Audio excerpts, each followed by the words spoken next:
Nintendo has made some embarrassing boners in their past, as with most companies that have been around as long as they have. The Virtual Boy, closing their Love Hotel business, and not franchising Sonichu. You get all that stuff off of there. Tonight. I'm working on it. I almost count the N64 among that list. The Nintendo 64 launched in 1996, 97 for Europe and Australia, and sold just shy of 33 million units, with only about 5.5 sold in Japan. That sounds like a lot until you consider Sony's PS1 sold 102 million units, absolutely squirting all over Nintendo's face, chest, and down their throat. Sony entered the video game industry swinging its massive horse cock all over the room, slapping Nintendo in the face with the veiny shaft several times. Away from every meeting we have. With the lesser install base, the N64 attracted less third-party developers. Nintendo themselves were putting out industry-changing legendary titles like Super Mario 64, Lonk's Time Flute, and Rare were pulling their weight with motherfuckers like GoldenEye, Perfect Dark, and Banjo-Kazooie. Nintendo sticking with cartridge-based media instead of moving on to CD-ROM like Sony didn't help either. The weird three-handled controller freaked people out too. I personally like it, one handle for each hole. The N64 got a total of 388 games released over its lifetime, 85 of which never saw official release outside of Japan. With such a small library, you would think most titles are pretty well remembered, but think again, my incredibly good-looking, well-endowed viewers. Quite a few titles don't get the love and tenderness they deserve, which is why I'm making a stupid list of great N64 hidden gems that possibly you and maybe many others may have missed out on. Real quick before we get started, leave me a comment if there's any N64 games that you feel don't get enough attention. Every time I make a video like this, I always get my back blown out by viewers pointing out a bunch of hidden gems that I never even thought about. It's cool to see what other lesser known games that people have a soft spot for.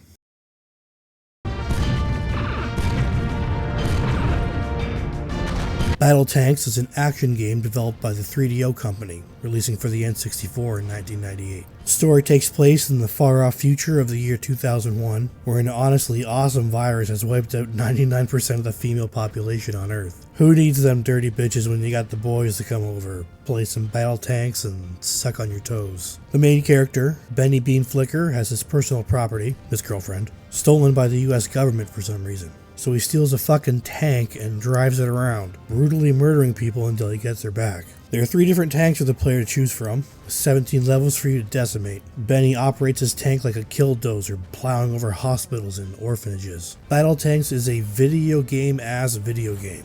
The opening introduces you to the world, and then off you go to blow shit up. This kind of just jump in and bust fat nuts all over your targets is missing in modern gaming. If you want a dumb, fun game that doesn't take itself too seriously, try out Battle Tanks.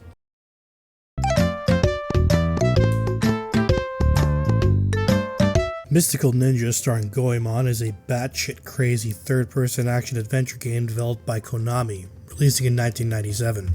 The game takes place in a fictional depiction of Japan, and the country is under attack by a group called the Peach Mountain Shogun Gang, who are attempting to convert Japan into their own personal fine arts theater. They have this big-ass peach ship they fly around, which honestly gets me half chubbed. Guys, the full tour.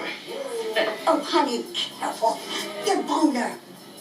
What do you want me to do? Cut it off? The ship can shoot lasers around the place, turning Japanese architecture and style into a more European look. You take control of the titular Goemon and his dumb friend Ibisumaru. You gain 2 additional allies as you progress through the game in Sasuke and Yae. You explore 3D environments, running, jumping, and fighting bad guys. You can only control 1 character at a time, but you can switch between allies with a button press. After defeating certain bosses, Goemon can jump into his giant robot named Impact.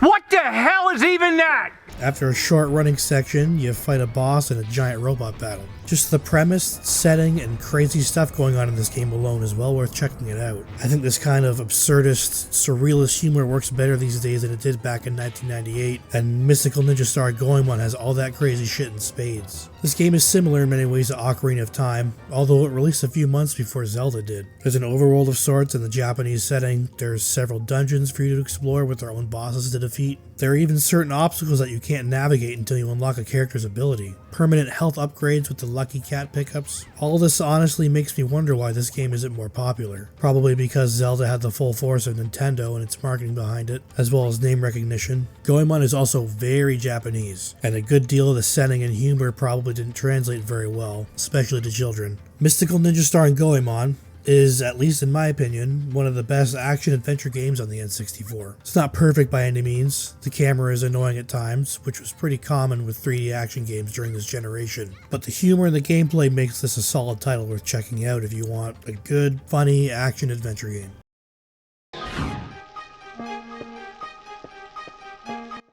When I was in the 3rd grade, just a small mongoloid, I was attending an assembly at school. Principal walked out in front of the student body in the gym, and he said, "Let me show you an example." Pulled down his pants and spread his butt cheeks super wide, showing off his loose butthole. Anyway, Body Harvest is an action-adventure game that released in 1998, developed by DMA Design, who would, in about 4 years' time, become known as Rockstar North. And surprisingly, on a Nintendo console of all things, you can see the bones of what would later become GTA 3 in this game. The player takes control of the main character named Randy Burgepacker, and are tasked with saving humanity from a hostile alien force that returns to Earth every 25 years to suck the organs out of the human population, using the biomaterial to do alien stuff. With the use of a time travel device, Randy Burgepacker can travel throughout human history in different parts of the world to stop the aliens from eating our babies. Each level tasks the player with completing a series of missions that are thrust inside you as you run around. The face meter at the bottom of the screen indicates how many humans have been molested during the current level, and if too many humans are harvested, you fail in preventing the aliens from filling the human race with their love. The ultimate goal of each level is to destroy the shield generator, after which the level's boss will be revealed. Cucking the boss allows the player to advance to the next level. The general gameplay is very reminiscent of what would come in the early 3D GTA games. There's a pretty good selection of vehicles you can pilot and drive around the place. There are normal civilian cars and motorcycles, as well as crazier stuff like tanks that give you some extra squirting power, as well as boats and aircraft to traverse different parts of the environment. The variety and scope of what you can do in these levels is pretty impressive, especially considering the platform. There are buildings you can enter and explore on foot, which lets you talk to NPCs, collect fuel for your vehicles, and pick up new weapons to explode the disgusting aliens. This game was never even on my radar until almost a decade after the N64 was obsolete. Of all the games I played as a kid, this was never brought up, which sucks because it's really fun. If you're curious to see what Rockstar was up to before they gained infamy with GTA 3, or you just want a fun action game, Body Harvest is a great N64 gem.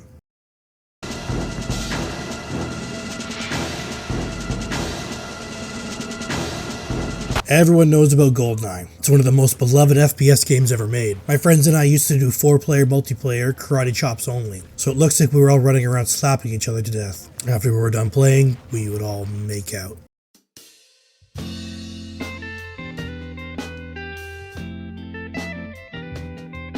What far fewer people know about is 007, The World Is Not Enough. Released in October of 2000 and based on the James Bond movie of the same name, The World Is Not Enough is a first-person shooter that shares many similarities with GoldenEye, as you can probably imagine. The game is played from a first-person perspective, where players take control of the titular Jimothy Bond. There are 14 missions to play through in the single-player mode, each level filled with different objectives to complete while jumping, running, and shooting up all the bad guys. You also get to use some of Bond's cool gadgets, such as a fingerprint scanner, X-ray vision goggles, and a diamond-encrusted bad dragon.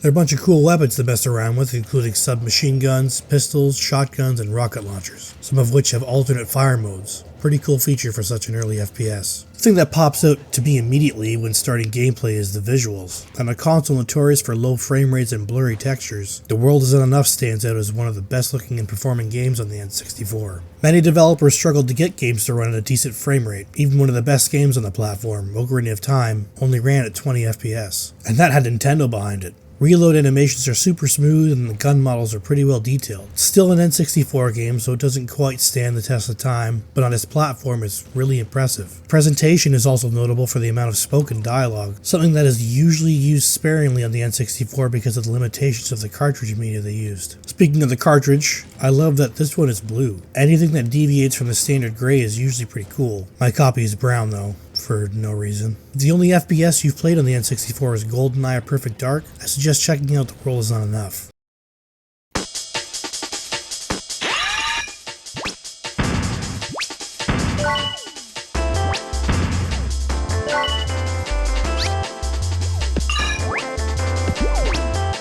There are an absolute ton of character platformers on the N64. In fact, this generation of gaming is loaded with them on all platforms. So it makes sense that there are a few lesser known titles, such as Bomberman Hero, that don't get as much attention as the bigger cucks. Bomberman Hero was released in 1998 and features everyone's favorite psychotic sapper, Bomberman, who the player controls directly. This is the second Bomberman game on the N64. This game takes a bit of a departure from its prequel. Instead of plopping bombs onto the ground and kicking them in more of a puzzle game style, Bomberman Hero is a full-on 3D platformer. The bad guys are attacking a planet called Primus Star, wherein the stupid princess, named Cassandra Cuntlips, gets captured. Her filthy slave robot escapes and crash lands on planet Bomber, where it informs Bomberman that it's now his fucking problem to save the princess. Bomberman runs and jumps his way through a number of different worlds, each with their own set of stages to play through. Bomberman isn't a little bitch in this game and is actually capable of jumping. This game is much more of a traditional platformer than Bomberman's first N64 title. I personally find the much faster pace more enjoyable. There are a number of different bomb types available that are used in different situations, such as the salt bomb and a remote detonated bomb. There's a couple of special levels where you control Bomberman using a jetpack or as a submarine, which for some reason I thought was the coolest shit as a kid. There's a secondary scoring system that harshly judges you based on your performance, and achieving gold medal scores on enough stages unlocks stupid little minigames. I always enjoyed Hero more than 64, but I barely hear anybody talk about it as fondly. Maybe my taste was just better suited to platformers rather than slower, more deliberate action games. Bomberman Hero is a solid action platformer that deserves more attention, and the music makes my butthole quiver.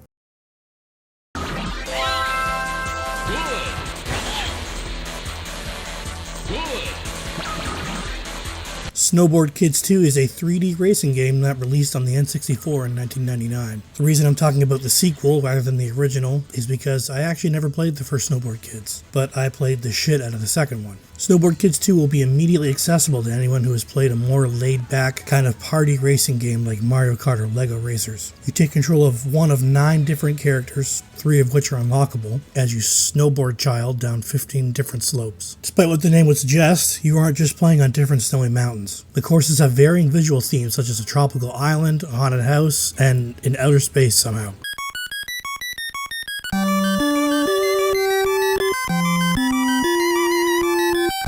Courses are littered with various power-ups that you and your opponents can use to brutally murder each other, with no regards to the young life they just ended. Upon character selection, there are a few different boards you can choose from, which affects various stats such as speed, turn, and jump. Certain boards are better suited to certain conditions or just personal taste. The single-player mode features a cool little 3D hub thing called Snowtown that takes the place of a simple menu. It's nowhere near as extensive as Diddy Kong Racing's hub world, but it's still cool when games take a more creative approach to mode selection instead of just putting it in a list-based menu. There are various little places you can visit here, including a shop where you can purchase more boards, paint place where you can customize the look of your board, and an internet cafe where you can get catfished. There's also a few mini-games that you can play, such as a trick attack mode where you get points for how many tricks you can perform as you board down the course, as well as a newspaper delivery game, and a time attack mode where you need to get to school on time, otherwise the teacher will beat you unmerciful. There are some kart racing giants on the N64, and it's hard to stand out among games like Mario Kart and Diddy Kong Racing, but Snowboard Kids 2 manages to stand side by side with these games in terms of gameplay and fun in my opinion. Those that grew up with this game like I did all seem to hold it in high regard, and I hope that many more people who are getting into N64 collecting check this game out at some point. Well, there's my dumb, stupid, sexy list of N64 hidden gems. I know there's gotta be a whole bunch that I missed, so if there's any that you feel particularly strong about, let me know in the comments.